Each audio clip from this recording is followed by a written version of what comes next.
We're now about to go live in 10, 9, 8, 7, 6, 5, 4, 3, 2, 1. Now live. 89.5 WSKB.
Live from the campus of Westfield State University, this is 89.5 FM, WSKB, Westfield. Support for the community programming of WSKB is provided by the Dunkin' Donut Shops of Westfield and the Sardinia family. It's nice to know that even as the world changes, Dunkin' Coffee remains the same at 7 convenient locations throughout Westfield.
hear yourself? I can hear.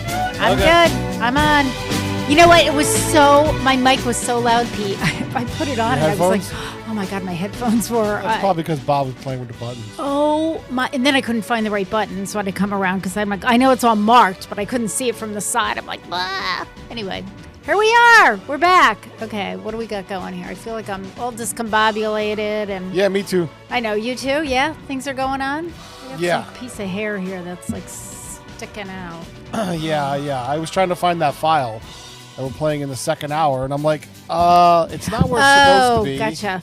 Like, Okay. I know I didn't get rid of it, like, but I'm just trying to find it, and it was like, Did you find it? I yes. could give you the date. No, I found it. Okay. I didn't know if that would be helpful. All right. So that's second hour. Okay. So Pete, I'm back. 2 weeks away, and I'm back. Yes. Happy to be back. Holy cow, you took 2 weeks off. Well, I took off 8 working days because I came back a week ago Thursday. So I worked Thursday and Friday. Of course, had to go in over the weekend because, so backed up, taking off 8 days and all. Yeah, But anyway. Sure. Yeah, but that is the way it goes. But so what I discovered in my time off was that you do not vacation with a 2-year-old. You go away, you go on a trip, but it is not a vacation.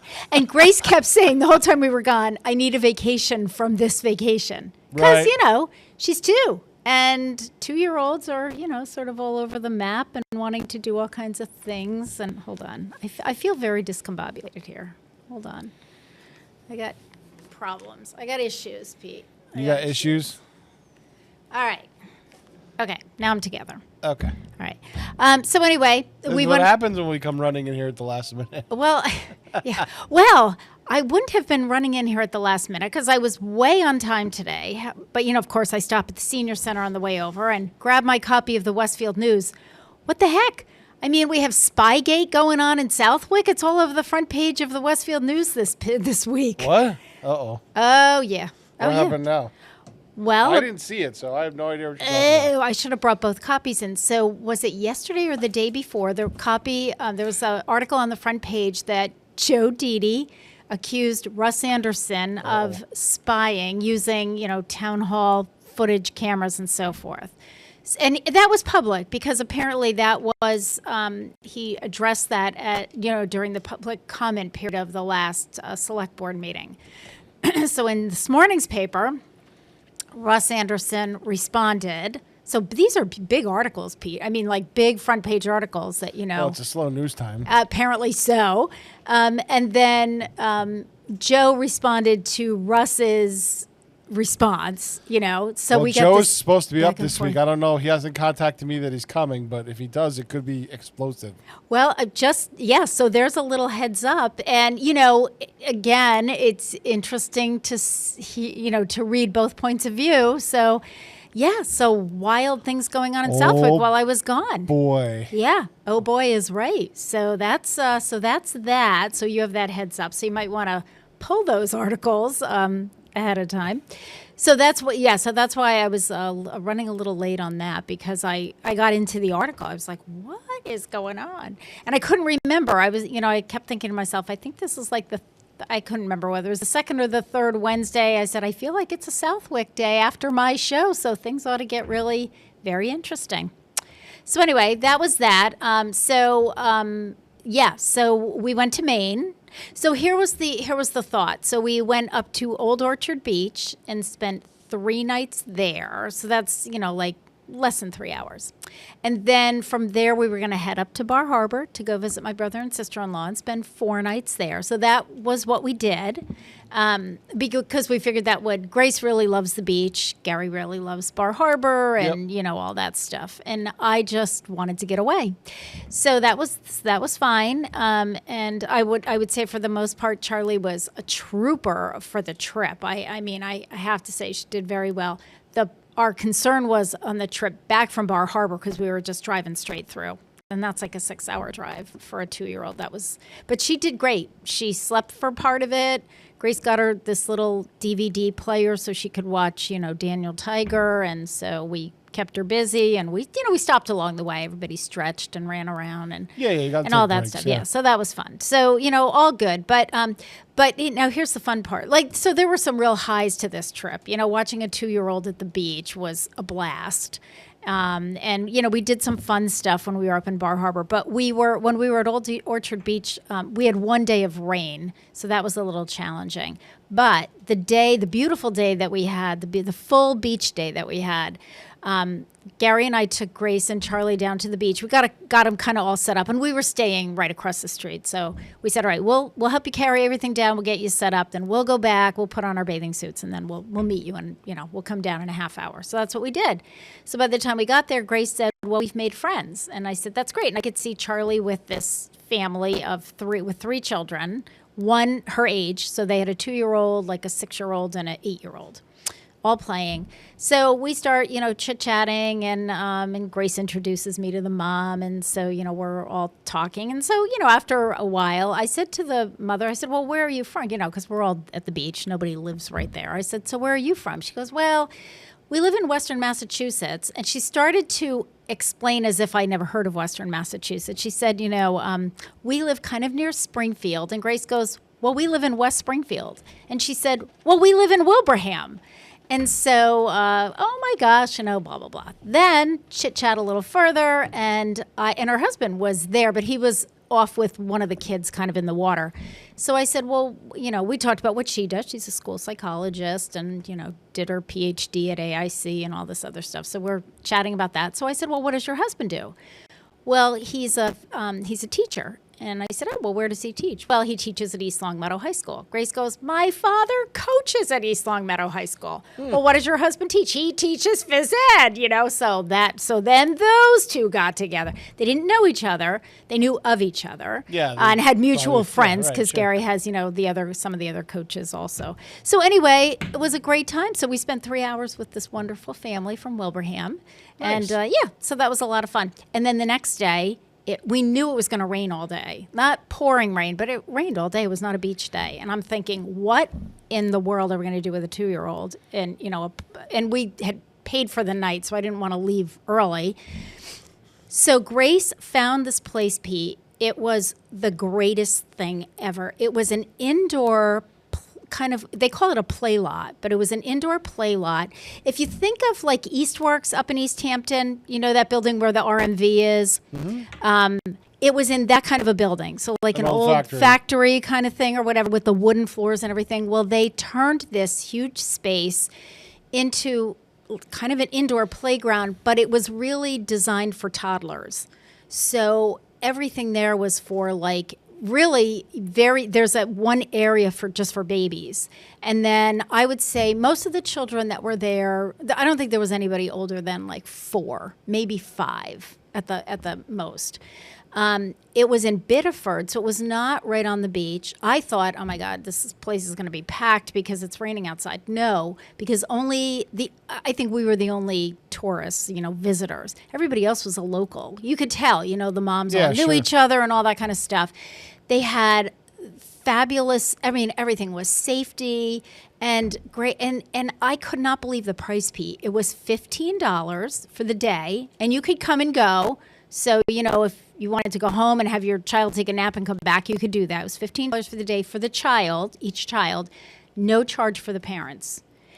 They had an area where you could have the area inside where the play lot was there was like a little gate, a little fence type thing, just as a separation, because once you went through the gate, you had to take your shoes off. That was the rule. And they had cubbies for your shoes. They had a little kitchen area that you could, and they said right on their website, you can bring food, you can bring snacks, you can bring lunch, you can use the refrigerator. They had obviously a changing station, a changing table. We were there for like 3 hours. It was, and again, made friends, lots of friends, and it was not packed or anything. It was just, it was perfect. And Grace has said, she goes, I've been looking for a place like this in Western Mass. I can't find one. I don't think there is. When I came back and told Mike Squindo about it, because Mike has 2 young children, he said, there is no place around here because we looked for it, but they do have some in the Boston area. And he has a friend in Wilbraham that really wants to open one.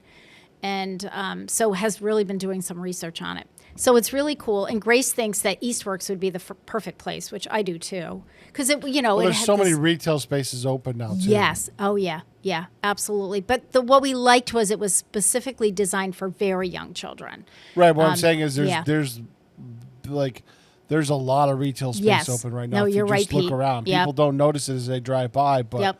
there's a lot of retail space. And speaking of retail space, that's so funny that you mentioned that, because I was going to bring this up on the show. So I was driving down, Main Street the other day, and the old Walgreens right here downtown has been available for over a year now. And I kept thinking, like, what's going in? You know what's going in there? Because the sign is now up. Yeah. A dollar store. Well, Dollar Tree. So Dollar Tree and Dollar Tree. General, or Dollar Tree and Dollar... Right, or two different things. Well, they were together for a while. Oh. They tried a merger. Oh, I didn't know that. The red one and the Dollar Tree is a green one. Yes, Dollar Tree's a green one. And then the dollar whatever is the other Family one. Dollar? Family Dollar, yeah. Family Dollar. They had tried a merger for a while, and then the merger didn't work out, so they're going their separate ways. So the one on Franklin Street was a combined one. Okay.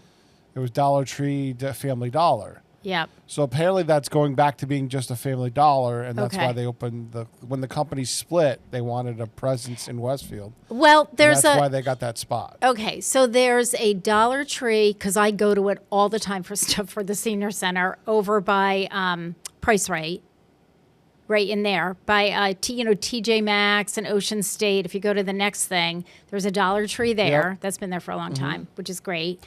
And then there's the Family Dollar on Franklin, and then you have one up by you. That's a Dollar General. That's a Dollar General. So is that company. That's a separate one? So we got different Family company. Dollar, Dollar General, Dollar Tree, and I didn't know if the Dollar Tree, which I was at the Dollar Tree in Westfield yesterday getting some stuff for the senior center, and I didn't think to ask because I didn't realize that they were going to open one. I don't know if they're going to close that one to open this one. I would be willing to bet they would, because I can't imagine they would. It's a better location for them to be there. It's a perfect location. Because in the neighborhood, that's probably a better location. I agree. I think that is like a home run. And the rent's probably cheaper. Yeah, I think that's a home run, and I was really excited about that because a lot of our seniors use the dollar. They use it for, and I remember Brent Bean during the pandemic, when everything closed, and they got permission to open, obviously, the grocery stores and the dollar store. And I remember Brent at a city council meeting saying, I don't understand why the dollar store should get special permission. They have a lot of food. They have a lot of food, and we have seniors who buy food there. Yeah, Dollar General is kind of the step up from Family Dollar and Dollar Tree. Okay. And yeah, that they have a lot of food, and they have super, like in Tennessee, they had a super Dollar General because there's no grocery store. They had fresh food and stuff like that. Yeah. So yep. Yeah. They've adapted their model for different places, for different things. I think they're building one in Southwick too, on 202. Okay. By where the old Southwick Golf Course, Southwick Country Club used to be. Okay. There's one going up there, and it really looks like a Dollar General. Yeah. And they have a dollar something in Southwick, but I can't remember what they have because I was in theirs too. Well, there's what is a that? Dollar Tree in one of the plazas. There was a Family Dollar, but that closed. Okay, it was the Family Dollar because yes, it was a standalone, and I remember I went in that and it was different. I thought it was the same as Dollar Tree, and I said, no, this is not the same store because it's not set up the same way. Right. Yeah. And that's closed. That went out. Okay. That went out before the split. Okay. The brand split. Okay. I don't down there that often, and I can't even remember why I was in that area. And I said, oh, good, they have a dollar store. I'll go in. I needed some stuff. Not anymore. They don't. Tractor Supply still exists, but the Family Dollar. And I've been there too. Okay. All right. Well, you know what? I'm all for give us what the people need, and I love the idea of the Dollar Tree down in the old Walgreens because you've got a lot of senior housing in that area. And they use it. So, it's walkable for them. And the other one is less, it's walkable because there are sidewalks, but a little less so. It's a little farther out. So I'm all about that. All right.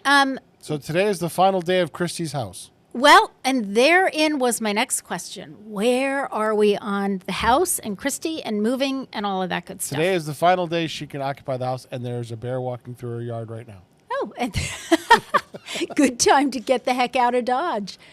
So is she all moved into your place now, Pete? Well, yes. Okay. Sort of. Okay. Define sort of, Pete. There's There's a few items still left at the house that her daughter and her ex-husband have to pick up today. Okay. And today is the final. I'm like, you better be prepared Yeah. to, if they blow you off, to bring everything out in your car. So make sure you have enough room. Yep. I think for her, it's kind of like she's been kind of putting off and putting off and putting off because she's letting the house go. She's Yeah. been there for 20-something years. Yeah. It's emotional. Correct. I mean, you know, it's physical because you got to actually move all this stuff, but it's emotional Correct. for sure. So there's just a couple things left, and then grab the internet and the cameras because we need those. Yep. You know, Yep. those can't stay. Yep. But yeah, it's just been last 2 weeks have been a slog. Yeah. I imagine There are so. boxes all over our house in the basement that she's going to slowly go through now that she's got time. Yep. But the dog is completely up here, and he was going back and forth and getting confused for a while, and now he's up here all the time, and So he's adjusting. he's adjusting, yes. Okay. Well, Yes, we did a long road trip with him on Sunday That's a because he's good been thing. very good. Aw. Where'd you guys go? We went down to Point Judith area in Rhode Island. Okay. We went to a place called Aunt Carrie's, which was featured on Diners, Drive-Ins, and Dives. Nice Okay. little, it's been in operation for 105 years. So Oh, I it's love good. that. I love that. Yeah, so we weren't sure whether they had outdoor dining and whether it was dog friendly.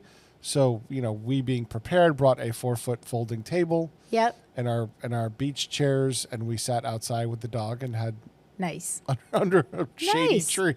Nice. Perfect. And then we went to a beach that Fred Gore told us about. Okay. That's not really a beach. It's kind of a rocky beach. Okay. It's Yep. not great for swimming or Yeah, anything yeah. like that, but Just we sat out there and watched the surfers because it's a surf beach. okay. And, it was nice with the dog and everything Yeah. else. So, I was gonna say, sounds like it was a great beach for the dog. yeah, road trip for us. And, Yeah. well, it's just relaxing. Yeah. Like with all the craziness going on, it's just relaxing. Yeah. I I really do get that. And we're working on sleep. Like, Yes. I'm trying to convince her that I need to go to bed earlier. Yeah. Yeah. Because you get up early. Now she's waking up with me at 4:45, 5 o'clock in the morning. Well, if she's doing that, then she will be getting to bed earlier. Correct. Because she won't have a choice.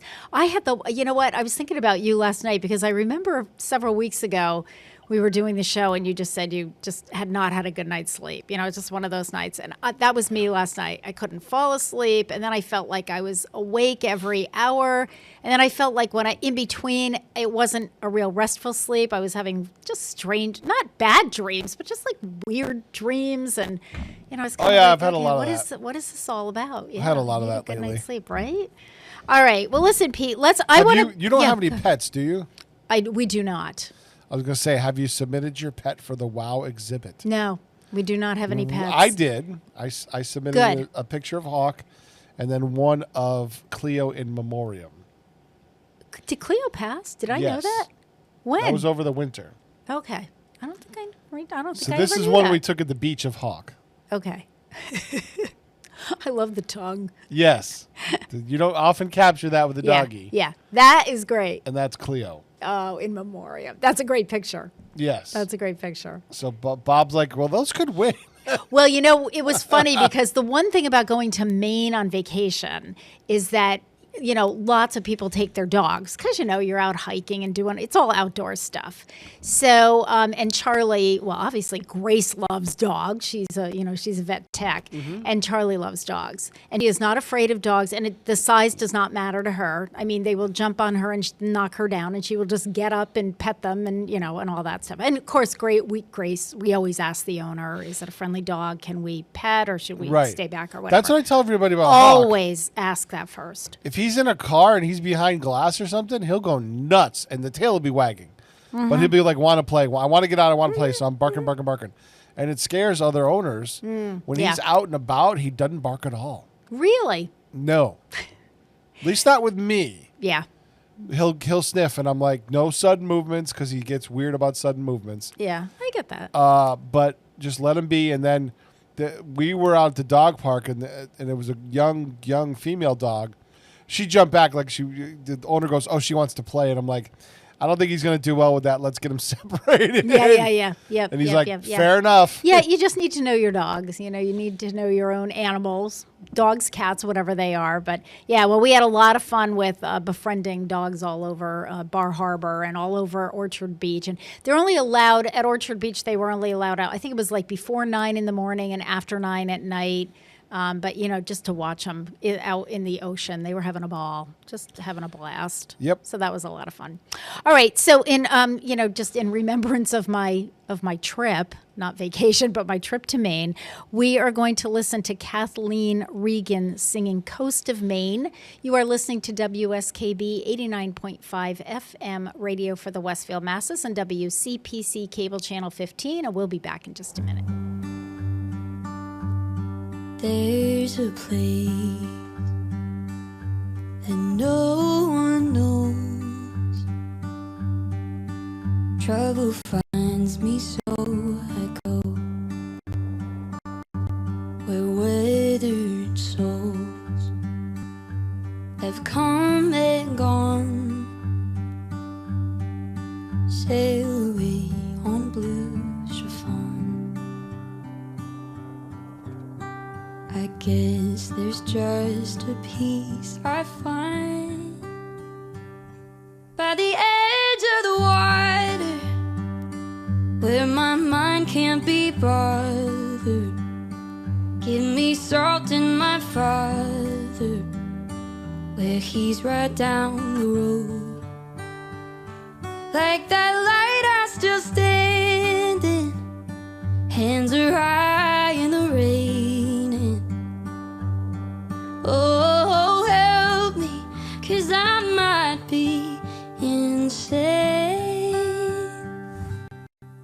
Let me be on the coast of Maine.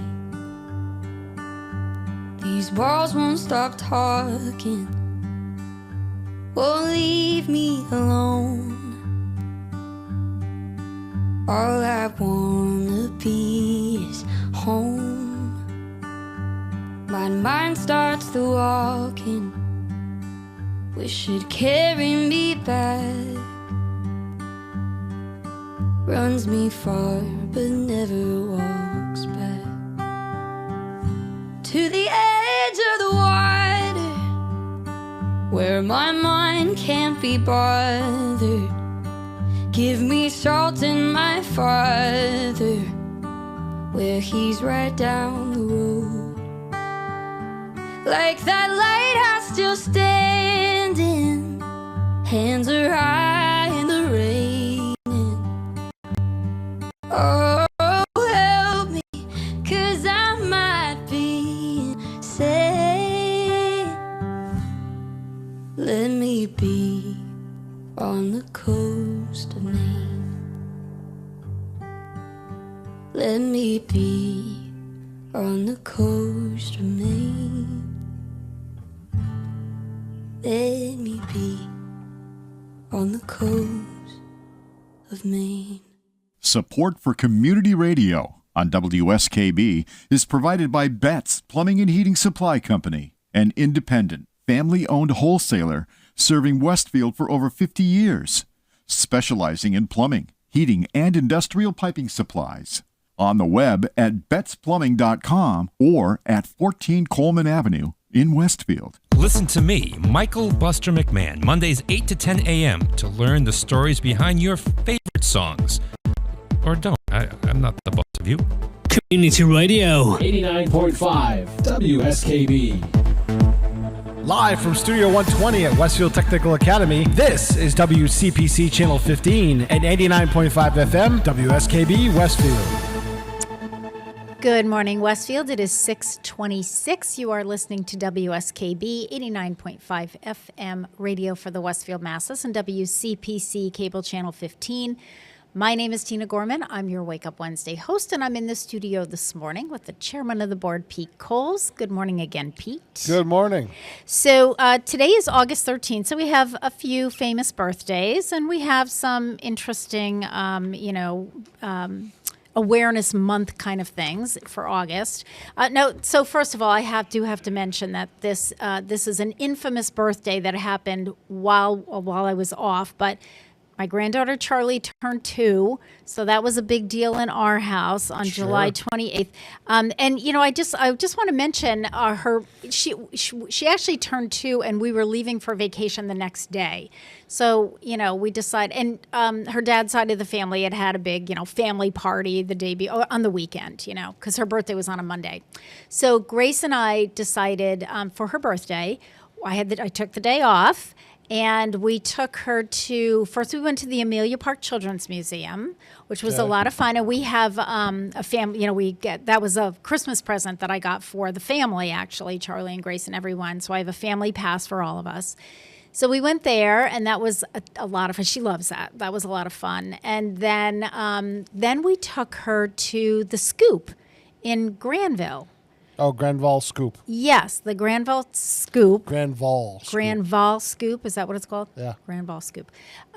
Which I had never been to. Grace hasn't been there in quite a while, but it's kind of like it's like a little farm petting zoo type thing, very small, and then ice cream. And, she's 2, so now she's discovered ice cream and how wonderful it is. And so it was so perfect. They don't open, I think, until 11 or 12. That's why we went to the museum first, because Grace said, they don't. We were going to go right there. And Grace said, they don't open. Maybe it was 12. So we went to the museum first, and then we went up there, and we saw the goats, and they have an alpaca. They have a couple of goats. They have chickens. They had a miniature horse, which is really kind of cool.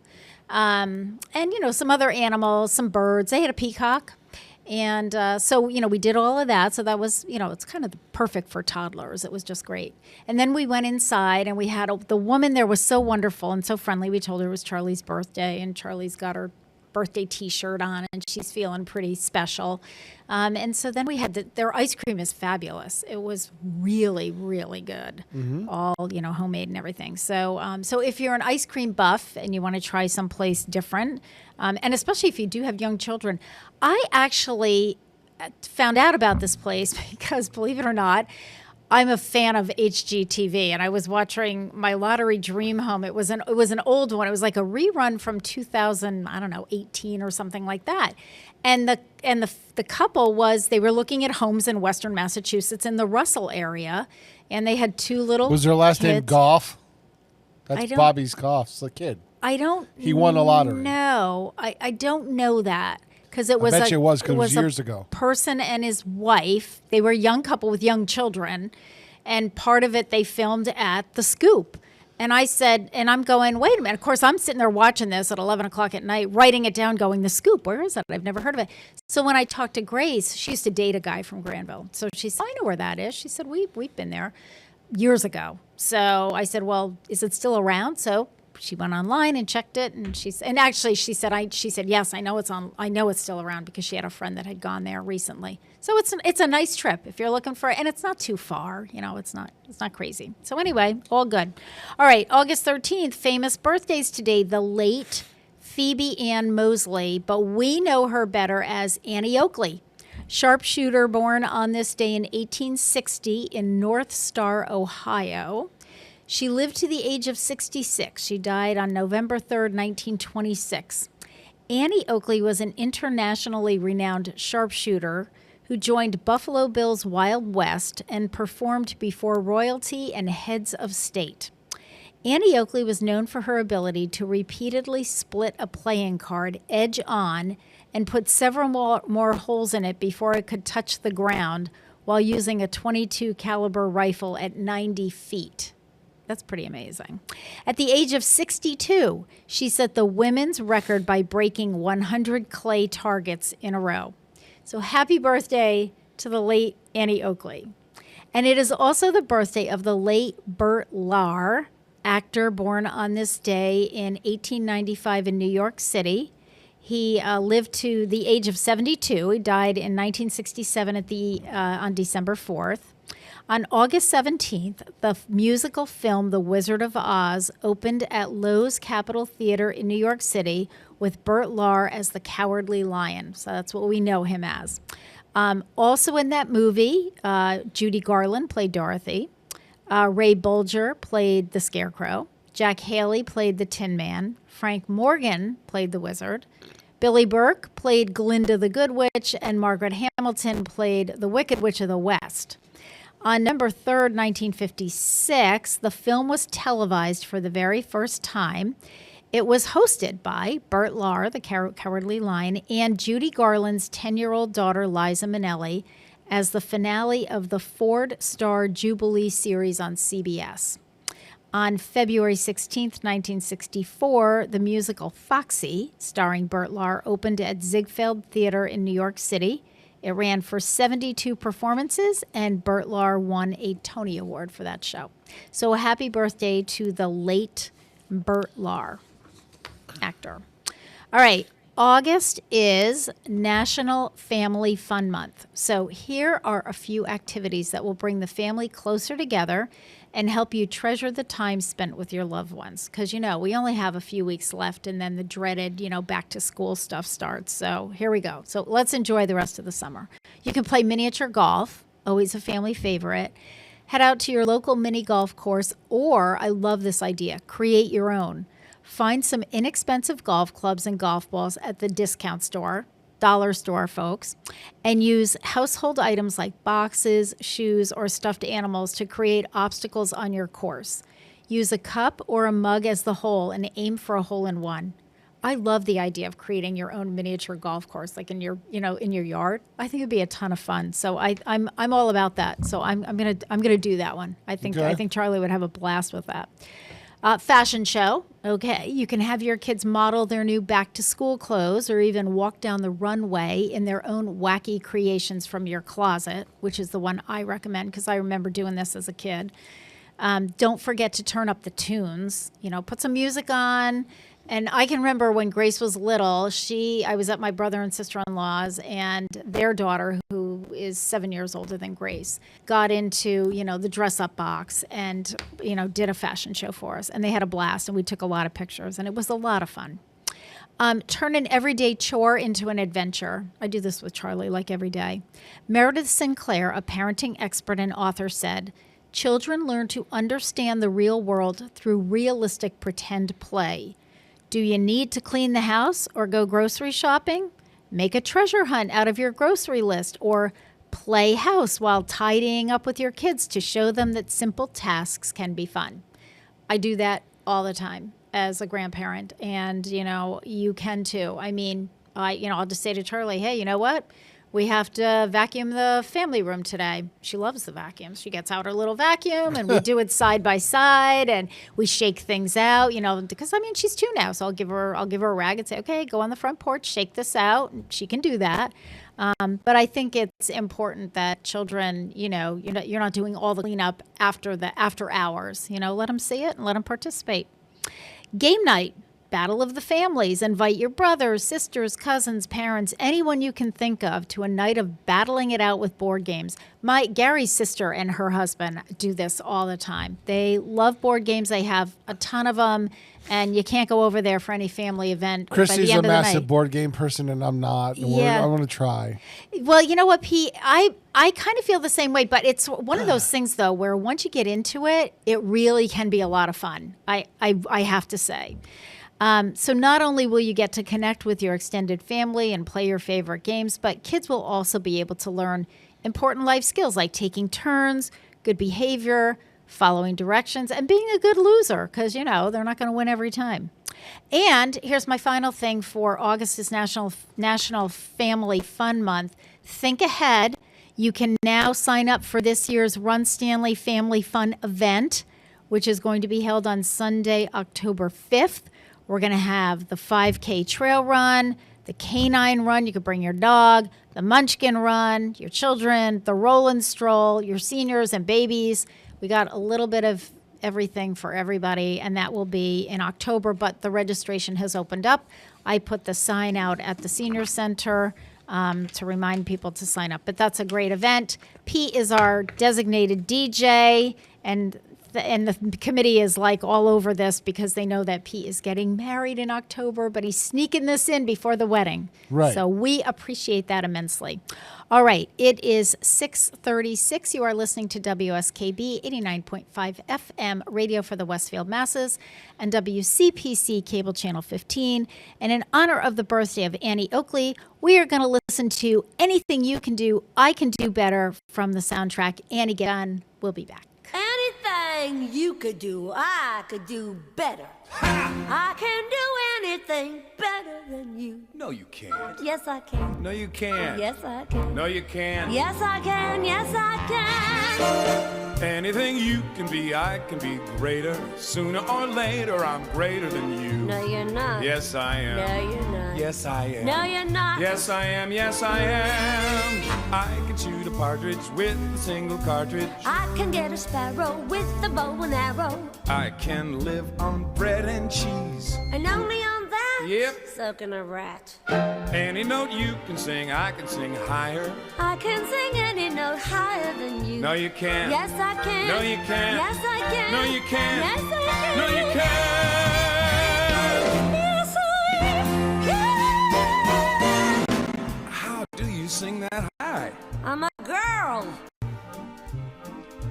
Anything you can say, I can say softer. I can say anything softer than you. No, you can't. Yes, I can. Yes, I can.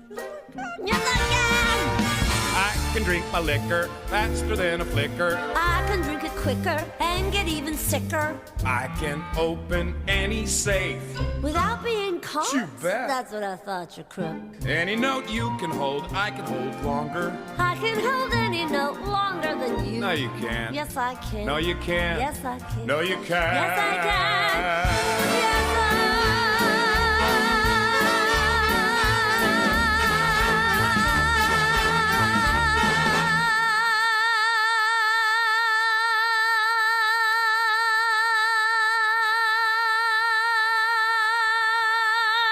can. Yes, you can. Where do you keep all that air? Yeah. Oh. Anything you can say, I can say faster. I can say anything faster than you. No, you can't. Yes, I can. No, you can't. Yes, I can. Yes, I can. Yes, I can. Yes, I can. I can jump a hurdle. I can wear a girdle. I can knit a sweater. I can fill it better. I can do most anything. Can you bake a pie? No. Neither can I.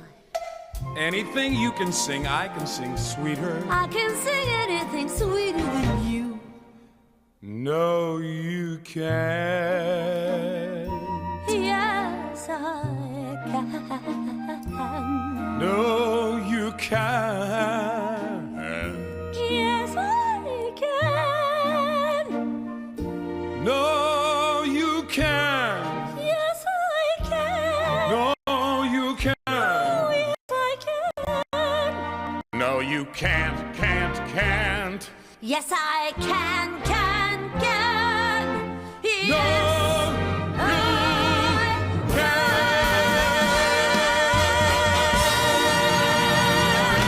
Support for community radio on WSKB provided by Westfield Electroplating. Employing over 140 skilled platers, painters, and technicians, Westfield Electroplating was founded in 1946 and was the first company in the country to achieve National Aerospace and Defense Contractor Program accreditation, proudly maintaining that status for over a decade. Westfield Electroplating provides over 50 quality finishes to meet your corrosion, cosmetic, or performance needs. On the web at www.westfieldplating.com or 413-568-3716. Westfield Electroplating, putting the finishing touches on technology. Join us every Thursday morning from 6 until at least 7:30. Check out the Bobby G and Company Show right here on WSKB 89.5 Community Radio. 89.5 WSKB. Live from Studio 120 at Westfield Technical Academy, this is WCPC Channel 15 and 89.5 FM, WSKB Westfield. Good morning, Westfield. It is 6:41. You are listening to WSKB 89.5 FM radio for the Westfield masses and WCPC cable channel 15. My name is Tina Gorman. I'm your Wake Up Wednesday host, and I'm in the studio this morning with the chairman of the board and chief engineer, Pete Coles. Good morning again, Pete. Good morning. So we have some Skippy stuff going on with the audio Yeah, I know today. this computer's acting funky. Okay. I got to figure out what's going on. All right. Well, I'm trying different things other than rebooting the computer, which is we'd Yeah. have to shut off the air for yeah, a couple yeah. minutes. Yeah. That's not a good thing. So Okay. All right. So we'll muck along until we Yes. can come up with a better solution. All right. Today is the birthday of the late Alfred Hitchcock, director, born on this day in 1899 in Leytonstone, England. He died in 1980 at the age of 80. Alfred Hitchcock was an English filmmaker known as the master of suspense. He directed more than 50 films and earned 46 Academy Award nominations. His films won 6 Oscars, though he never claimed the Best Director trophy. Hitchcock's most well-known films include Strangers on a Train, Dial M for Murder, Vertigo, Psycho in 1960, and The Birds in 1963. Hitchcock's films have been noted for their distinctive Hitchcockian style, including the use of camera movement to emulate a person's gaze. So happy birthday to the late Alfred Hitchcock. And finally, it is the birthday of the late Dan Fogelberg, singer-songwriter. I had to throw this one in there because one of my college suite mates, Donna Rowe, was a huge Dan Fogelberg fan. So I threw this one in there for my old friend Donna. Born on this date in 1951 in Peoria, Illinois. He died young. He was only 56 years old. He died December 16th, 2007. Dan Fogelberg was an American singer, songwriter known for his success in the late 1970s and early 1980s. He gained recognition for his contributions to the soft rock genre of that era. Fogelberg's music often addressed social and ecological themes. He released several gold and platinum albums during the mid to late 1970s, including Captured Angel in 75 and Netherlands in 77. He collaborated with jazz flutist Tim Weisberg on Twin Sons of Different Mothers in 1978. The album Phoenix reached the top 10, featuring the hit Longer. His 1981 double album, The Innocent Age, was commercially successful and included some notable songs such as Leader of the Band, Hard to Say, Run for the Roses, and Same Old Lang Syne. Dan Fogelberg died at his home in Maine. Following his death, his wife announced the posthumous release of a song he had recorded for her titled Sometimes a Song, with proceeds benefiting the Prostate Cancer Foundation. So presumably that is what he passed away from. So happy birthday to the late Dan Fogelberg. I, too, really liked his music a whole lot. Okay, so let's do a few announcements. And I will also give you a little preview. So second hour, the topic is going to be Alzheimer's disease. And Pete and I are going to be playing a video that we had done. Pete had recorded this last September at our Senior Options event. Kathy Millis is who is the treasurer and clerk of our Friends of the Westfield Senior Center group, did some interviews for us because I was running around being, the coordinator for this big event. But Kathy did the interviews, and she interviewed Megan LeMay from the Alzheimer's Association. And Megan, it's about a 15-minute interview, so we're going to show that at the after our top of the hour break. And then I've got some really interesting updated information on lifestyle changes and factors that can really affect good sort of preventative Alzheimer's dementia kind of thing. So we'll talk a lot more about that second hour. So that's what's coming up. I do want to remind you that the Farmers Market is on the grounds of the Church of the Atonement every Thursday from noon to 5. So they're on for tomorrow. Now, this was interesting to me, Pete, because I do get their newsletter, and they're really wonderful once I told them that, my show's on Wednesday morning. So stop sending me the newsletter on Wednesday afternoon. If you can get it to me on Tuesday evening, then I can, talk about it. So they did. They've been really good about that, which is wonderful. We are in full-blown summer mode. So pretty much all of the, the regular farmers are there. All the crops are out now. So come on down. But I did not know the feature. They always have featured entertainment, and which is sponsored by. I don't want to get this wrong, but there are some sponsors Mass Cultural for that. Council, I believe. Yes, thank you. Through the Westfield Arts Council. Yes, thank you. You're exactly right, Pete. So it's so the first up is Agma Sweeney. And it looks like there's a picture of Agma. It looks like she plays guitar and sings, I guess. Or just plays guitar. I don't know. Who knew? I didn't know that. So she's got the noon to 2:30 slot. And then Ed Bentley, who's kind of a regular there, and he's performed at the Senior Center. Ed has the 2:30 to 5 o'clock slot. So there's your musical entertainment. There is, there's the Healthy Incentives Program through the SNAP program. So if you receive SNAP benefits, you can use those at the farmer's market. If you buy fresh produce, that will be taken, you'll automatically get money put back onto your SNAP card. So it's kind of like free. So it works out really well.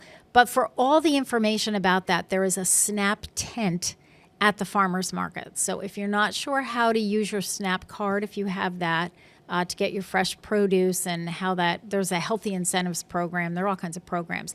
They will explain all that to you and they will walk you through it. So absolutely worth a trip. Again, it's from noon to 5 on the grounds of the Church of the Atonement. Parking is behind the church. Please do not park in the Arbor's parking lot, which is the next door neighbor to the church, because they need those slots for their residents and their visitors and their staff. Okay, so park behind the church. There should be plenty of parking there. So that's going on tomorrow. All kinds of stuff at the farmer's market tomorrow. This Friday at the Senior Center, we have our Friday breakfast bonus. And so our diners will be privy to some live entertainment while they settle in for a delicious meal. Our featured entertainer this month is Mickey Hoare. She'll be singing music through the decades. This is Mickey's first time at the Senior Center on our stage, but she has performed for the women's group, the women's club, and some of the local churches. So she's very excited. I will tell you, as of yesterday, we only had one slot available. So I don't know if we have any slots, but she is performing to a sellout breakfast crowd on Friday. But if you did sign up for that, you're going to be, treated to a great breakfast and some great entertainment. And now I got to figure out what I'm going to do for September, because people are really liking this once a month thing. So I'm going to try to line something up for September as well. All right, it is 6:49. You are listening to WSKB 89.5 FM radio for the Westfield Masses and WCPC Cable Channel 15. And in honor of the birthday of Bert Lahr, we have to listen to him singing his rendition of If I Were King of the Forest from The Wizard of Oz. We'll be back.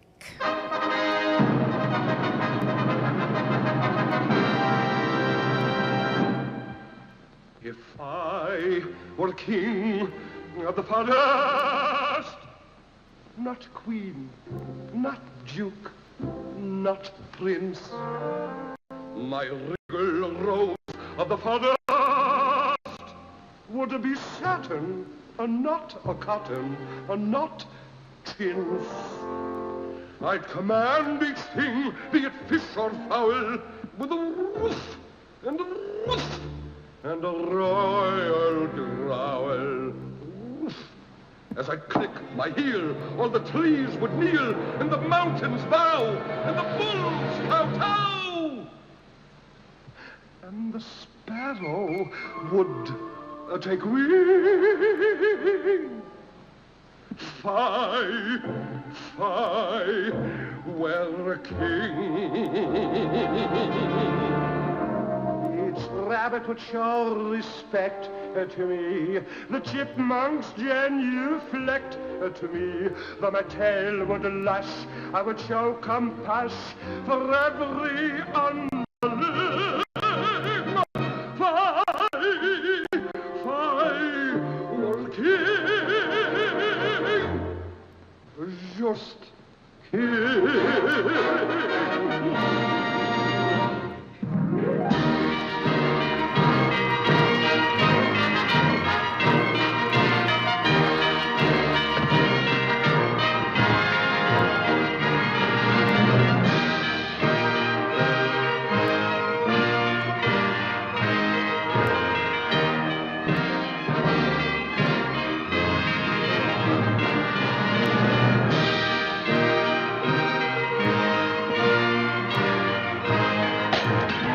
knock, naval, national.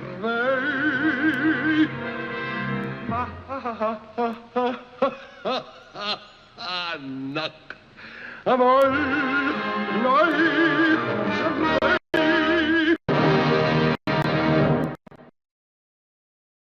Support for the community programming of WSKB is provided by Bay State Noble Hospital, a brand new name for a Westfield institution which is improving the health of our community every day with quality and compassion. Noble Hospital and Bay State Health, better together. Hi, this is Harry Rock, host of Rock on Westfield every fourth Wednesday at 8 a.m. Tune in for my view of this place I call home. Community Radio. 89.5 WSKB. Live from Studio 120 at Westfield Technical Academy, this is WCPC Channel 15 and 89.5 FM, WSKB Westfield. Good morning, Westfield. It is 6:52. You are listening to WSKB 89.5 FM radio for the Westfield Masses and WCPC Cable Channel 15. My name is Tina Gorman. I am your Wake Up Wednesday host, and I'm in the studio this morning with the chairman of the board and chief engineer, Pete Coles. Good morning again, Pete. Good morning. All right, so today's Wednesday, so a few things happening at the Senior Center. Every Wednesday afternoon, we have Chess with Les. I got a story about this too, Pete. So you might remember a month or so ago, I had one of the chess players was here with us, Alan Raska. And we did an interview and, talked about the chess group. And he talked about, Alan's been playing since he was a young guy. And I think in middle school or high school he started. And he, plays at the Westfield Senior Center. We're sort of trying to get more people here on Wednesday afternoons. But he also plays, elsewhere. And there are regional things. And off air, he and I had talked about the fact that they have chess tournaments, sometimes like on a Saturday. And they're always looking for places to have them. So I said, well, we can absolutely talk about doing that occasionally at the Westfield Senior Center. I work one Saturday a month, so I'm there anyway. So anyway, I am going to be meeting with the person who coordinates those tournaments. So that's great. I'm going to meet with him next week, and we'll see what we can come up with, maybe something in the fall. So I was mentioning this to one of my staff workers. I can't remember who it was, to one of the front desk volunteers. And they were saying, well, there's a young boy that's been coming to our chess group since we did the show on air. And I don't know how old he is, but he's not, I don't even think he's in high school yet. And he's tearing it up. He is supposed to be excellent. He's given everybody a run for their money. And so they're having a lot of fun with it. So I'm really looking forward to, I want to make sure that I go down today because I haven't been there for a few weeks. I've been away. And I think he came either 2 or 3 weeks now and is having a ball with the guys are, I think we have one woman in there right now, mostly men. But again, it's co-ed, folks. Anybody can play chess. So come on down. They play from 1 to 3 o'clock generally. They start at 1. They finish around 3, but we don't kick them out if they're still playing at 3 o'clock. So novice and experienced players are welcome. So come on down for that and see the young phenom over there that's apparently doing quite well. We're also doing a collection for the young adults living in our house, which a lot of you will remember was the old Red Cross building here on Broad Street. So that was turned into housing for young adults who were, sort of at risk for homelessness and other, sort of issues going on.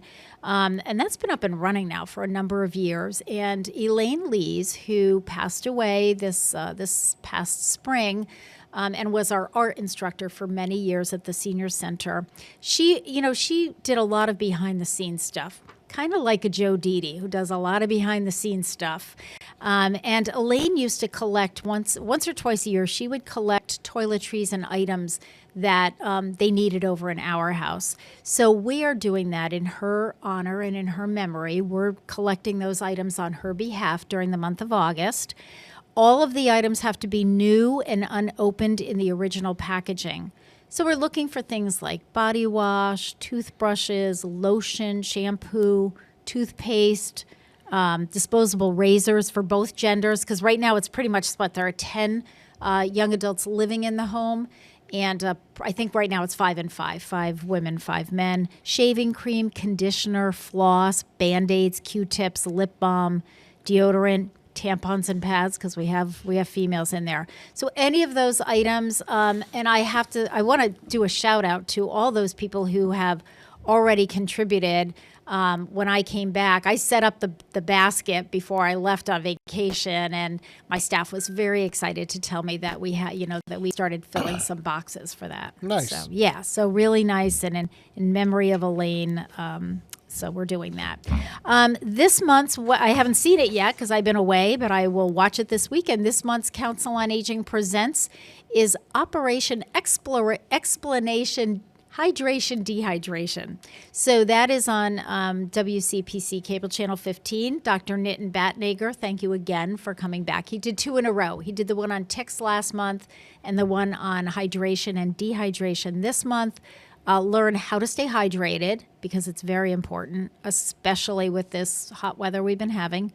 Food and drinks that you want to consume, but also some food and drinks that you might want to avoid. Medication complications, how that can affect the fluid balance in your system, and symptoms and treatments for dehydration. So again, Pete airs this on Channel 15 on Tuesdays and Thursdays at 2:45 p.m. You can live stream it, or you can watch it. It's bundled on YouTube, and you can watch it anytime you like. So check out the Voice of Experience newsletter. Our newsletter has all the information about how to access that. But that is this month's program. And what time is it? Okay, let me do an announcement about Stanley Park. I believe the summer concert series is now over. I think, as far as I can tell, August 10th was the last one. But the children's programming is still going on Friday morning. So we still have 2 more before the kiddos go back to school. So this Friday, this is at 10 o'clock, 10 to 11 in the Beverage Pavilion. Rona Leventhal is the performer. Sit back, put your feet up, and join storyteller Rona Leventhal for a journey around the world and back with her pocket full of multicultural stories that will tickle your fancy on a warm summer's day. Rona Leventhal is one person, but many voices. Through her, skies talk, turtles sing, and magic happens. She'll have you tapping your feet, swaying in your seats, dancing, making funny noises, singing and laughing as she shares stories from the silly to the serious, from the mysterious to the monstrous. Adventures away. So pull up a chair and have a listen and join her for a joyful journey in your mind's eye. This is most appropriate for children who are ages 5 and a little bit older than that. So if you're a mom, a dad, a grandparent, a nanny, a babysitter, a camp counselor, whoever you are, and you have children that you're in charge of, this is a great opportunity. So it's at Stanley Park in the Beverage Pavilion. Friday morning from 10 to 11 o'clock. And again, there are just 2 left. So this one, and then a week from Friday will be the last one. Mark your calendars. I'm just going to throw this one out there for you just as a reminder, but I will do reminders next week as well. The Diabetes Dialogue Support and Education Group will be meeting at the Senior Center. It's always the last Tuesday of the month. So this month it's August 26th. From 1:30 to 2:30. And I did want to just do a reminder on that because Jen was on vacation, as I was in July, so the group didn't meet. So it will have been a couple of months.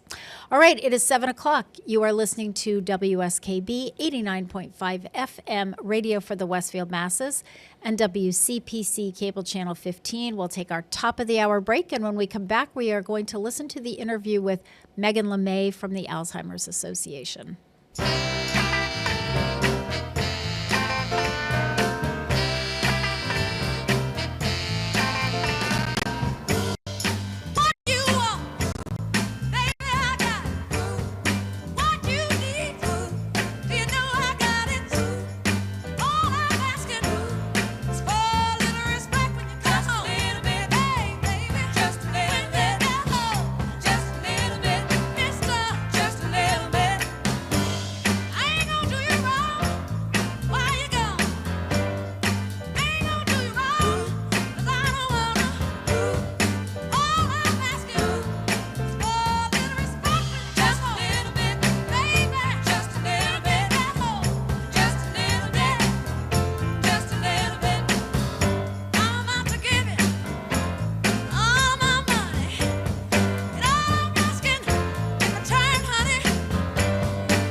Support for the community programming of WSKB is provided by the Dunkin' Donut Shops of Westfield and the Sardinia family. It's nice to know that even as the world changes, Dunkin' Coffee remains the same at 7 convenient locations throughout Westfield.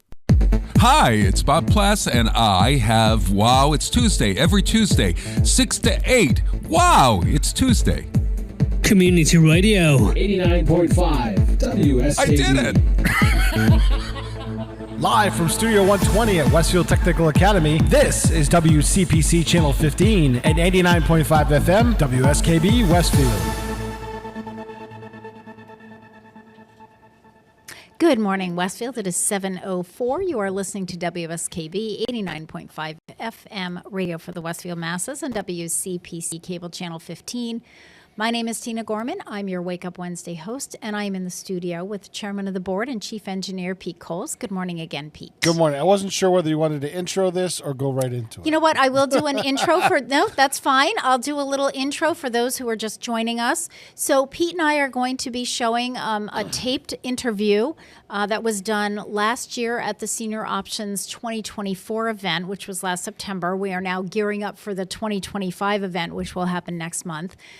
Kathy Millis, who is the clerk and treasurer of the Friends of the Westfield Senior Center, has been interviewed on this show and on the Westfield Council on Aging Presents. So I tapped her in to do the interviews, and we interviewed a couple of the vendors that were participating in last year's program. One of them being Megan LeMay from the our local Alzheimer's Association. And we are in the midst during the month of August of doing a major fundraiser for our local Alzheimer's Association, and I'll talk more about that.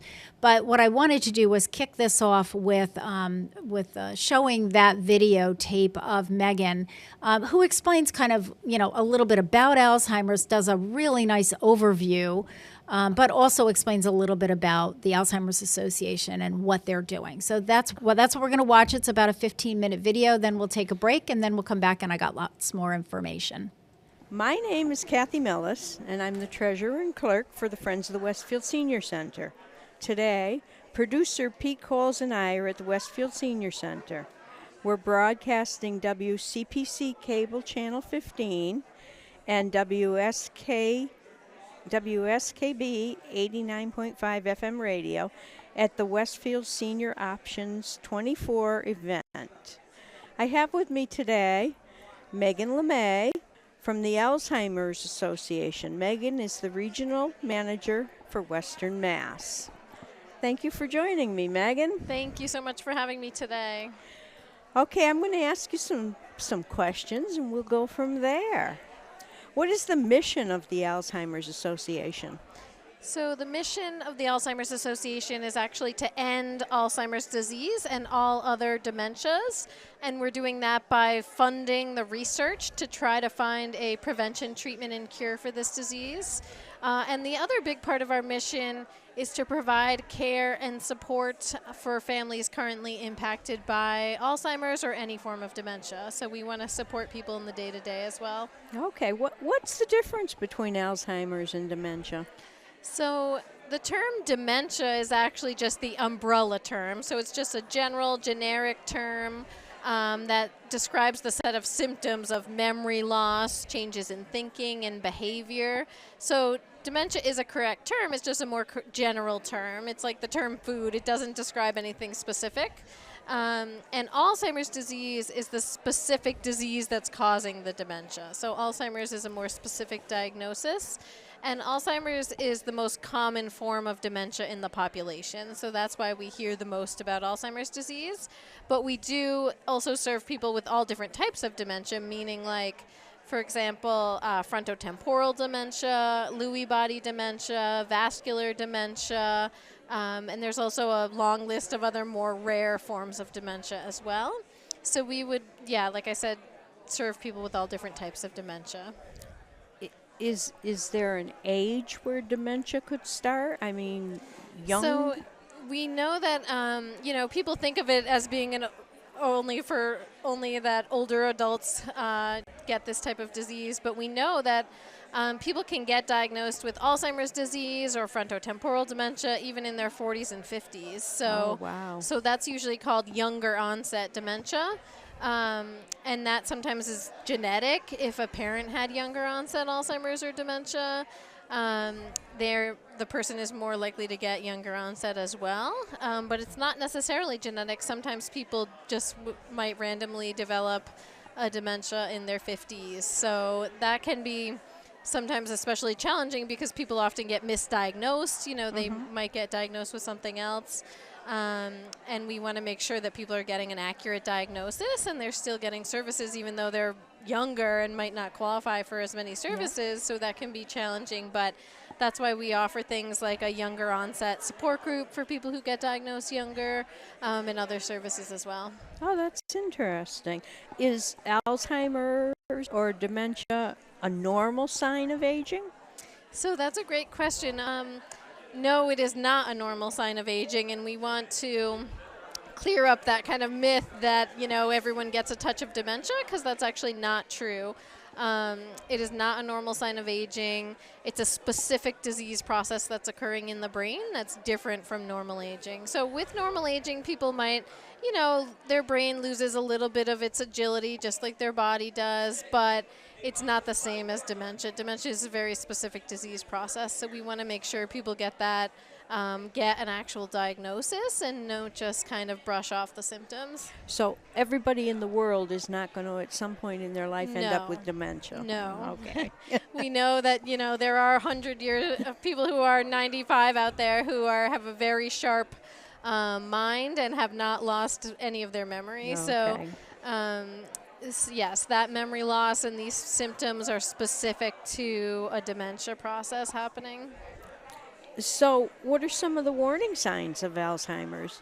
So some of the early warning signs you want to look out for, the first one, of course, is just memory loss that affects daily living. So that's what everyone thinks of, and it is one of the primary symptoms of dementia early on is just memory loss, you know, forgetting things that you were just told. So short-term memory definitely is an early warning sign, but some of our other early warning signs are forgetting everyday tasks. So, you know, with normal aging, you know, you wouldn't forget how to count change, for example. But with dementia, you're going to forget like a basic skill like that.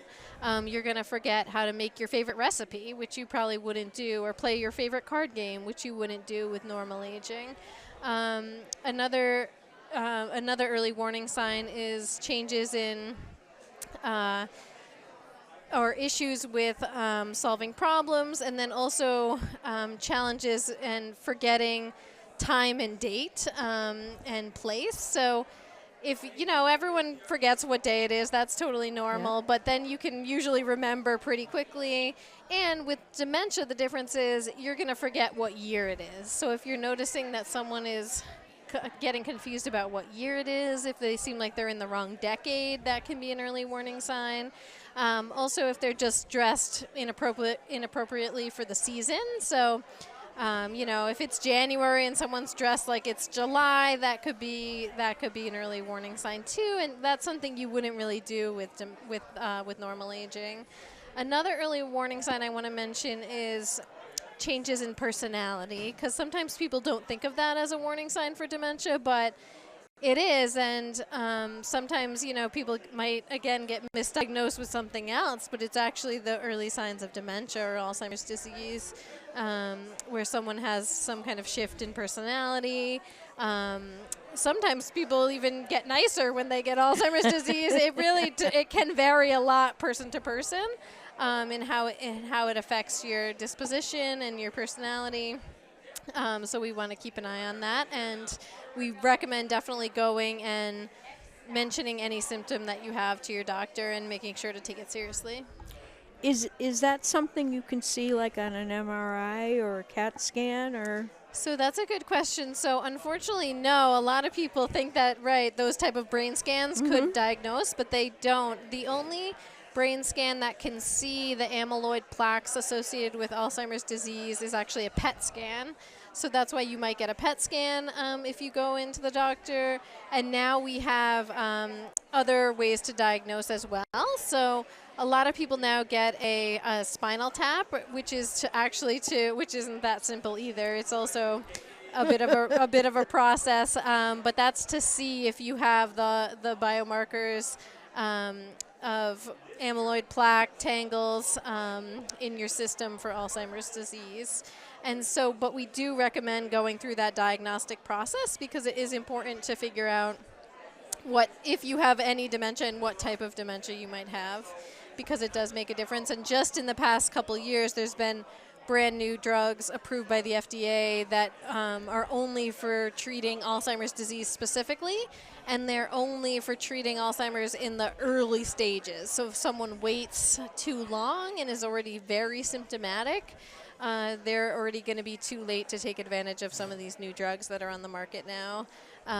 So we do really recommend people get a diagnosis, talk to their doctor, and you're probably going to have to go to a specialist, so not just your primary care, but go to a neurologist or a clinic that specializes in diagnosing dementias, memory issues. Yes. Is there actually then a hereditary link? So yes, for some people it is genetic. It's not the whole picture, you know. Okay. If a parent had Alzheimer's, you are at a higher risk for developing Alzheimer's, but it's not just genetic. There's actually a long list of risk factors that put you at a higher risk or lower risk for developing dementia. Genetics is just one of the pieces of the puzzle of whether you might develop it or not. We now know from a lot of research that probably about 45 to 50% of dementias might be preventable actually by doing things like exercise, keeping your brain active, doing those puzzles, cognitive activity, and healthy eating, and keeping your blood pressure in check. So all those things that you do to take care of yourself is actually really good for brain health and potentially preventing cognitive decline. That's good to know. Yes. What if you start seeing the signs of Alzheimer's? So what do you do after that? Yeah, it can be really, people of course get kind of scared, overwhelmed. They're not sure what to do. But we do really recommend talking. You can start with your primary care, just having a conversation with your doctor. You can talk to your family member, if you feel comfortable doing that. We definitely recommend starting that conversation. We don't want to bombard people, but we want to start that conversation earlier rather than waiting.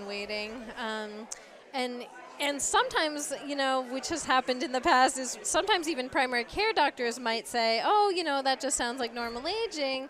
But if you know yourself, if you're noticing these changes, you should take it seriously and advocate for yourself at the doctor's office too and say, no, I really think I should get some additional testing. Go see a specialist. We really recommend. It can really make a difference. And like I said, now it matters more than ever that if you can get on one of these new medications, it can make a difference.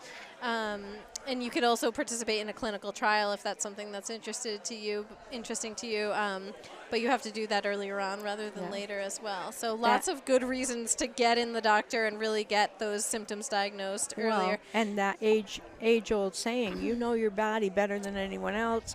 You get in there and advocate for it. Absolutely. It's so important. And sometimes it could be something else. That's why we also advocate that people get tested, because sometimes it's not dementia at all. Like you could get diagnosed with an iron deficiency that can sometimes look like dementia, but is actually not. Someone might just be really dehydrated. Maybe they live alone. They're not eating enough. They're dehydrated. They have a vitamin deficiency and they're getting confused or have dementia symptoms, but they actually just need, to be eating a little bit better and be drinking more water, and they could be treated. So we want to make sure it's not something else that's causing the dementia symptoms too. That's great information.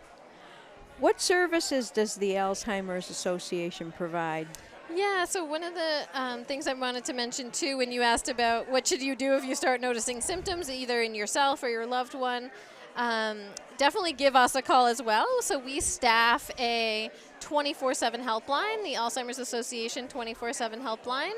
And that helpline can provide you with just an array of information. You can call even if you just have a simple question. If you're wondering about resources, give us a call. If you're concerned about your memory, give us a call. If you've just gotten a diagnosis and you're not sure what to do next, maybe you're feeling overwhelmed, maybe you're feeling depressed about it, give us a call, because we have lots of support groups and services and support that we can talk the family through the diagnosis, provide that. We can just be the emotional support on the helpline as well, so we can provide that. We can also provide what's called a care consultation, which is where we sit down with the family or whoever wants to participate and kind of do some disease education, give them some tips on what to do, how to communicate with the person with dementia. So you can schedule a care consultation as well. And all of our services are completely free.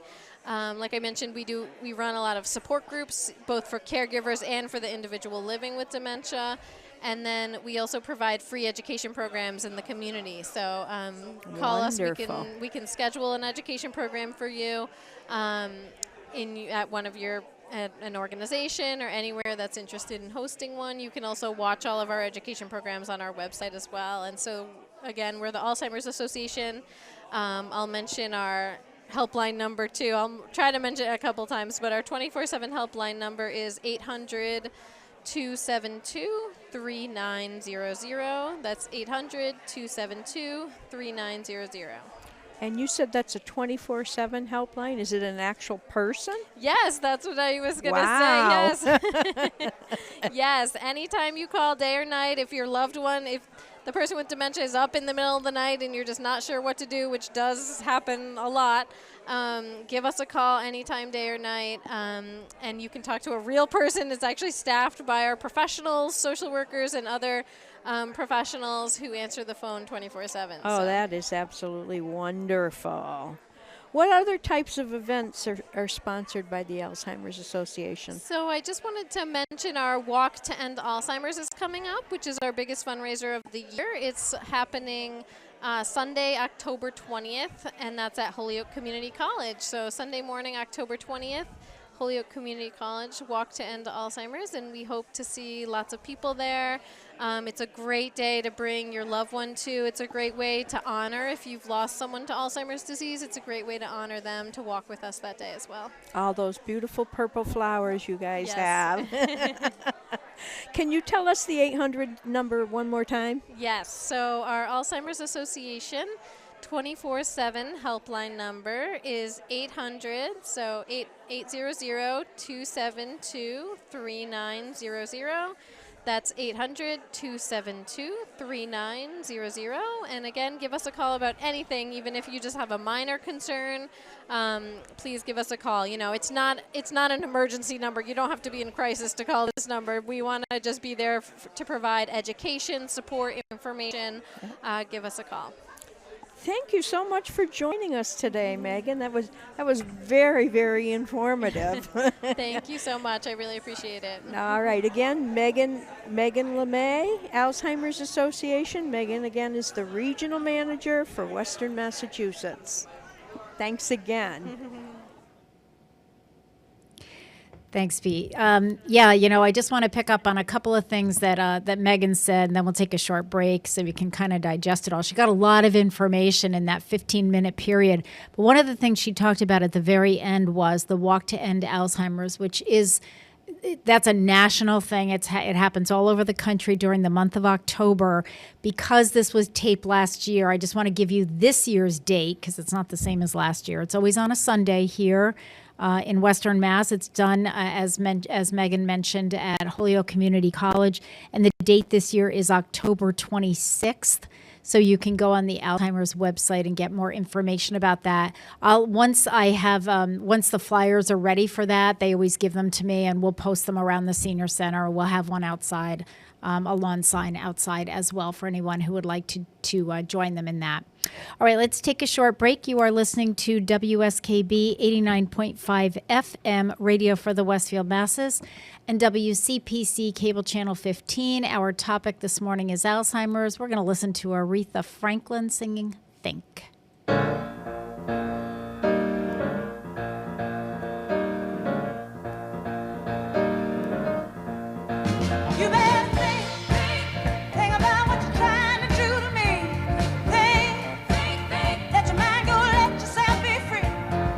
Let's go back, way on the way back when. mountains. Ain't no psychiatrist, ain't no doctor with degrees, but it don't take too much time to see what you're doing to me. You better think about what you're trying to do to me. Yeah, think, let your mind go, let yourself be free. Oh, freedom, freedom, freedom, oh, freedom, yeah, freedom.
Underwriting for community radio is provided by the YMCA of Greater Westfield.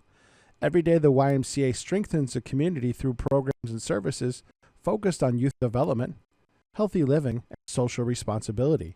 For all the Y's many programs and services, visit us on the web at www.westfieldymca.org. The YMCA, 67 Court Street in downtown Westfield. We're more than a gym. We're a cause. Join us every Thursday morning from 6 until at least 7:30. Check out the Bobby G and Company Show right here on WSKB 89.5 Community Radio. 89.5 WSKB. Live from Studio 120 at Westfield Technical Academy, this is WCPC Channel 15 and 89.5 FM, WSKB Westfield. Good morning, Westfield. It is 7:25. You're listening to WSKB 89.5 FM, radio for the Westfield Masses, and WCPC Cable Channel 15. My name is Tina Gorman. I'm your Wake Up Wednesday host, and I'm in the studio this morning with the chairman of the board and chief engineer, Pete Coles. Good morning again, Pete. Good morning. So I wanted to pick up on something that Megan had mentioned, and she talked a little bit about it, but I really wanted to do a deep dive into this. She talked about targeting lifestyles that could prevent up to 45% of dementia cases.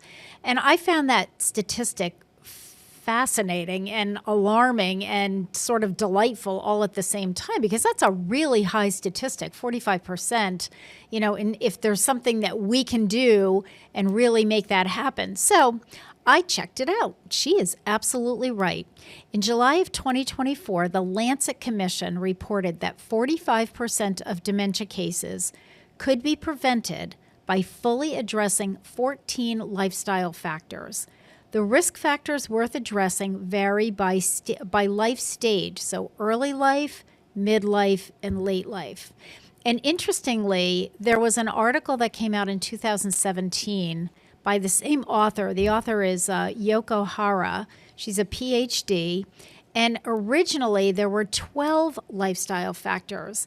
And I thought to myself, oh, this looks really interesting. But then I looked at the date and I said, no, this is kind of dated. It's 2017. But lo and behold, I found this updated article, which was just a year ago, August of 2024. And they actually re-researched everything that she said, in 2017 still held, and there were 2 more factors that she added. So let's, I want to go through and address these. There's only one in early life, and this is for those under the age of 18, and the risk factor is not completing secondary education. So not attending secondary school increases your risk of dementia. Low educational attainment can make people more vulnerable to cognitive decline because it results in less what's called cognitive reserve. So it's a reserve that helps to maintain cognitive or thinking function despite brain aging and even pathology in some cases. In contrast, and we've talked about this on the show before, lifelong learning is associated with improved brain health, and higher levels of cognitive activity at mid or late life are linked to delayed onset of cognitive impairment. So the more you keep yourself learning, whatever you're learning, it could be a new hobby, you could be reading more books, you could be, learning all kinds of things, but that's going to help. So that's where, they talk about the crossword puzzles and, learning maybe new board games. Even people with less education, cognitive stimulation at work is associated with lower dementia risk. So if you're involved in a job, whether that's a paying job or volunteer work, where you have to learn new skills and think that way, that's all going to help reduce cognitive decline in later years and help to build up, again, what we call that cognitive reserve. So you got a little something in the bank in case you need it, is basically what that's all about. All right, now in the midlife, there are a lot of lifestyle factors that have to be, attended to in midlife, and that's considered in this, for purposes of this discussion, 18 to 65 years old. So that's a huge gap, so all of that. The first one is hearing loss. And interestingly, I went to see Dr. Mitch Kliansky, who's a local clinician, a neurologist, and he did a presentation at the Arbors a couple of months ago. And he also really focused on hearing loss. And that's the first I've really been hearing a lot about hearing loss and dementia. Studies suggest an association between hearing loss and subsequent dementia. It is possible that hearing loss promotes the development of dementia, or the changes dementia produces in the brain impairs hearing function, or both. So we're not sure which came first, the chicken or the egg. Hearing loss may also lead to social isolation or depression. Both of those are on this list, and we're going to talk about those in a few minutes because both are associated with dementia risk.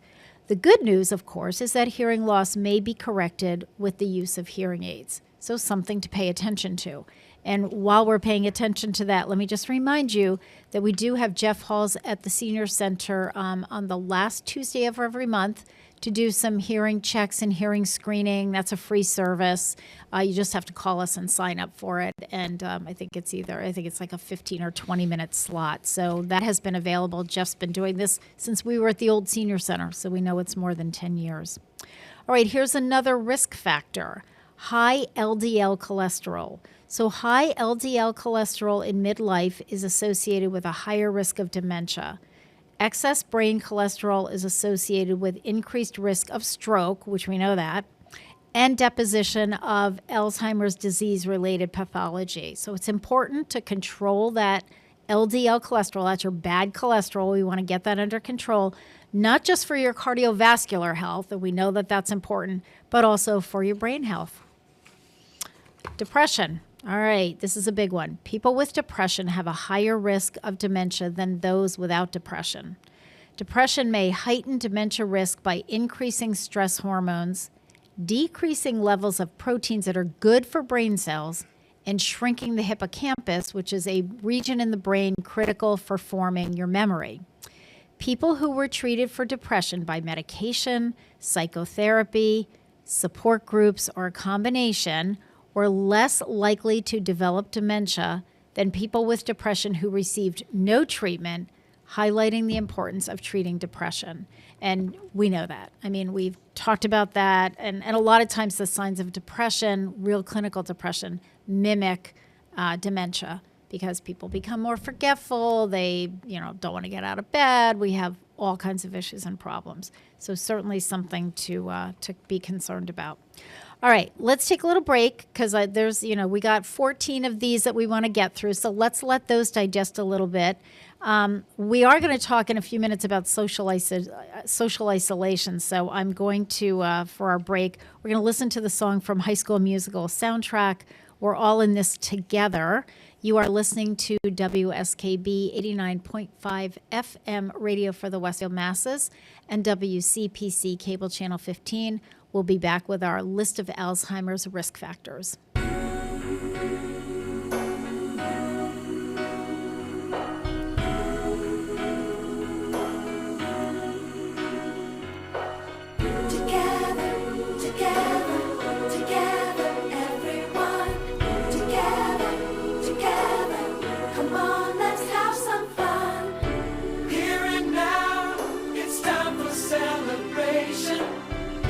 Finally figured out, that all our dreams have no limitations. That's what it's all about. Everyone is special in their own way. We make each other strong, make each other strong. We're not the same, we're different in a good way. Together's where we belong. We're all in this together. Once we know that we're all stars, and we see that we're all in this together. And it shows when we stand hand in hand, make our dreams come true, make our dreams come true. Together, together, everyone. Together, come on, let's have some fun. Together, we're there for each other every time. Together, come on, let's do this right. We're all here and speaking out with one voice. We're gonna rock the night. The party's on, now everybody make some noise. Come on, scream and shout. We won't lie because we stuck together. Champions one and all. We're all in this together. Once we know that we're all stars, and we see that we're all in this together. And it shows when we stand hand in hand, make our dreams come true.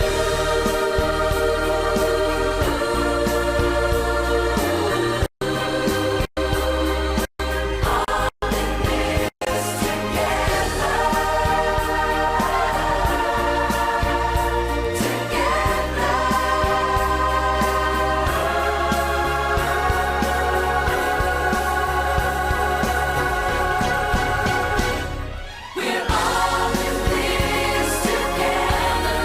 Once we know that we're all stars, and we see that we're all in this together. And it shows when we stand hand in hand, make our dreams come. We're all in this together. When we reach, we can fly, go inside, we can make it. We're all in this together. Once we see there's a chance that we have, and we take it. We're all in this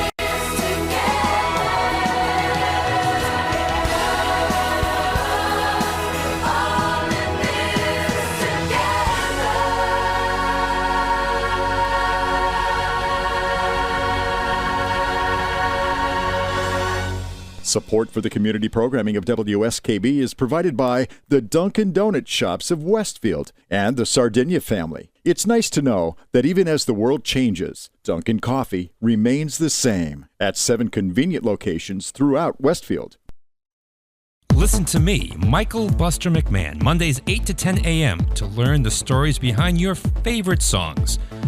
Or don't. I'm not the boss of you. Community Radio. 89.5 WSKB.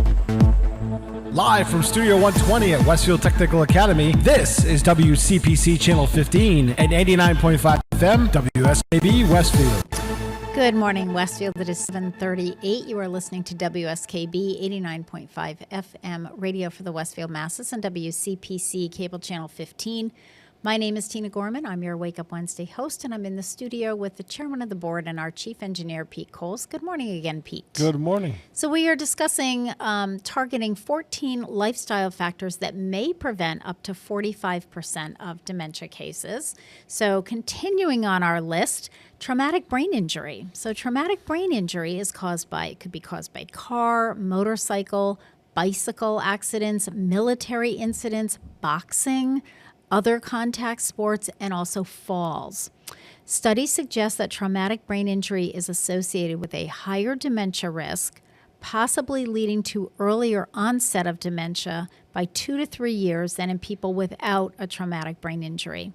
To prevent traumatic brain injury, the Centers for Disease Control and Prevention recommend, first of all, wearing a seatbelt every time you're in a motor vehicle, wearing a helmet or appropriate headgear when you're riding a bicycle, a motorcycle, a snowmobile, a horse, or skateboards, anything with wheels, as well as when you skate, ski, snowboard, or play contact sports. And of course, it is also important to maintain a safe environment to prevent falls. And we have talked a lot about fall prevention on this program as well. Physical inactivity, and Carol Palmer and I have talked about that. Being physically active at all ages is associated with better cognition and lower dementia risk. And of course, we think about physical activity, helping cardiovascular and, decreasing our chances for a stroke and cardiac and diabetes and all that, which is all true. So those are all good reasons to do it, but it's also good for your brain health. So, it's good for everything. There are many ways that physical activity might benefit brain health. It reduces chronic inflammation, improves blood flow, increases the release of a protein that's very good for brain cells, and it also obviously improves cardiovascular and your metabolic health. So physical activity is super important. Dr. Batnager has talked about it. Dr. Lovelace has talked about it. So just get out there and do it. Diabetes, there's another risk factor. Type 2 diabetes in late life is associated with a higher risk of dementia. So if we can get that under control, that's another factor. The age of onset makes a difference, with a midlife onset of type 2 diabetes being significantly associated with higher dementia risk, while late life onset is not. It is possible that the longer duration of illness, in other words, the longer you have diabetes, and the longer that it's not very well controlled, that could increase the risk of dementia. A healthy diet, exercise, and weight control are the first steps of diabetes management, followed by medications. So get that diabetes under control. And if you're pre-diabetic, again, it's you can take steps to prevent the onset of diabetes. And again, we have a diabetic support and education group at the Senior Center. Meets there the last Tuesday of every month. Great group. All right, smoking. Who knew smoking in dementia? Well, cigarettes and cigarette smoke contain more than 4,700 chemical compounds, including some that are highly toxic. People who smoke are at a higher risk of developing all types of dementia and a much higher risk, up to 79%, for Alzheimer's disease specifically. The good news is that quitting can reduce your risk of dementia, as some studies report no increased risk in former smokers. So good reason to get that under control. And by the way, there is help for that. If you go to the Mass.gov website, and if you just type in smoking cessation, if you do a search on smoking cessation, there's a great program that can be done on the phone, Zooming, online. It doesn't have to be an in-person. Hypertension. Studies suggest that having hypertension or high blood pressure in midlife increases the risk of both vascular dementia and Alzheimer's disease. And in a lot of cases, vascular dementia is just a dementia where there's not enough blood getting to the brain. And so vascular dementia has a lot of the same characteristics as Alzheimer's. The main difference is that Alzheimer's tends to be very progressive, and you'll kind of see like sort of a straight line of a decline. It could be very sharp or it could just be very gradual over time. Vascular dementia, it's a series of like small strokes is basically what's happening. And so oftentimes what will happen is, the person will have an episode, so they'll have a downhill slide, then they'll plateau for a while, then they'll have another TIA or another stroke, and then they'll go down again. You'll see another decline, more loss of memory. So it's more of a step process, but it can be kind of erratic. So having high blood pressure increases the chances of that. The evidence is mixed in late life, as some people who develop dementia have lower blood pressure than people without dementia. Several analyses of multiple clinical trials found that people who received blood pressure medication had a lower risk of dementia and higher cognitive function than those who received a placebo. Hypertension can be managed through diet, lifestyle changes, and medications. So again, what's good for cardio and preventing strokes is also good for your brain health. Obesity. People who are obese in midlife have an increased risk of dementia compared to those with healthy body weight. Obesity is more common in people who do not get enough physical activity and is associated with increased risk for diabetes and hypertension, which again, it's, they're all linked with an increased risk of dementia. So we want to get that under control. Excessive alcohol consumption. Heavy drinking is associated with cognitive impairment and dementia. In a longitudinal study that's a study that's done over a number of years, it included over 31 million people hospitalized in France. Alcohol use disorders were associated with a greater than 3-fold increased risk of dementia. And the increased risk was especially pronounced for earlier onset dementias with onset before 65 years of age. So they've been linking excessive alcohol consumption with early onset dementia. So get that under control. And then we get into the late category. So these are risk factors for people over the age of 65. And the biggest one is social isolation. Social isolation is a risk factor not only for dementia, but also for hypertension, coronary heart disease, and depression. So again, these are all sort of related physical and brain health. Low social participation, fewer social contacts, and more loneliness have all been associated with higher dementia risk. Social isolation may result in decreased cognitive activity, which may accelerate cognitive decline and poor mood. So social isolation could result in, less brain function, which accelerates brain decline and leads to dementia. Social contacts in any form may reduce dementia risk by increasing cognitive reserve. We talked about that, sort of having some thinking in the bank, brain volume, and healthy behaviors, and reducing stress and inflammation. So social contact doesn't necessarily have to be in person, although that's ideal. But, telephone contact, Zooming, letter writing, texting, all of those things. It's just keeping in touch with other people. Air pollution. This one, I think, is one of the newer ones. Many studies show that air pollution is a risk factor for dementia and cognitive impairment. Although air pollution cannot be entirely avoided, there are steps you can take to reduce your exposure, such as monitoring air pollution levels online or with apps, and staying indoors on days with particularly high air pollution. We've obviously been seeing that here. We're getting some of that residual from the Canadian fires here in the Pioneer Valley, so we need to be careful about that. You can also limit exposure to car exhaust by closing vents and windows while in heavy traffic. And then finally, untreated visual loss. So vision impairment, just like hearing impairment, vision impairment is associated with a higher risk of both dementia and cognitive impairment.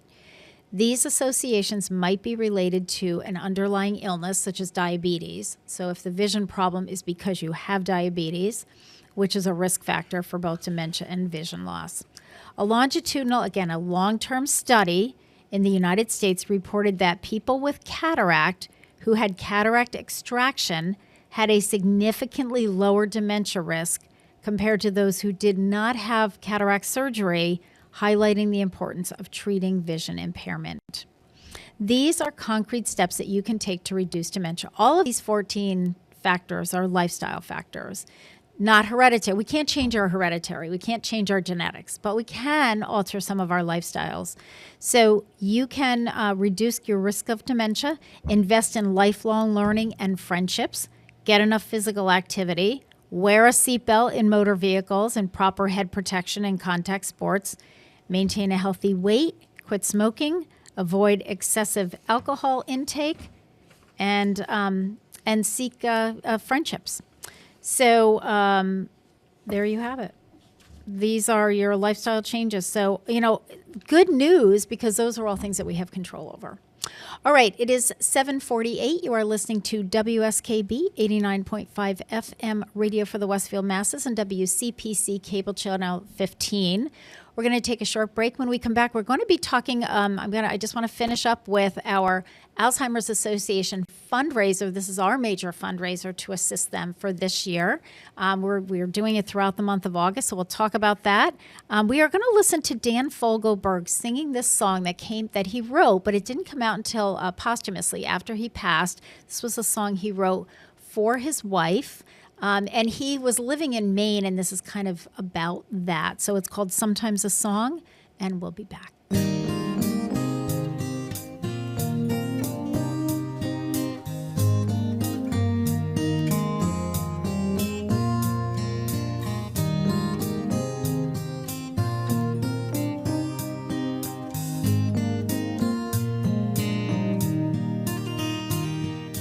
Listen to me and I will try to sing you a song that makes you see how much I long to be beside you and how much you mean to me. Sometimes the song's the only way to show you my heart.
Programming of WSKB is provided by the Dunkin' Donut Shops of Westfield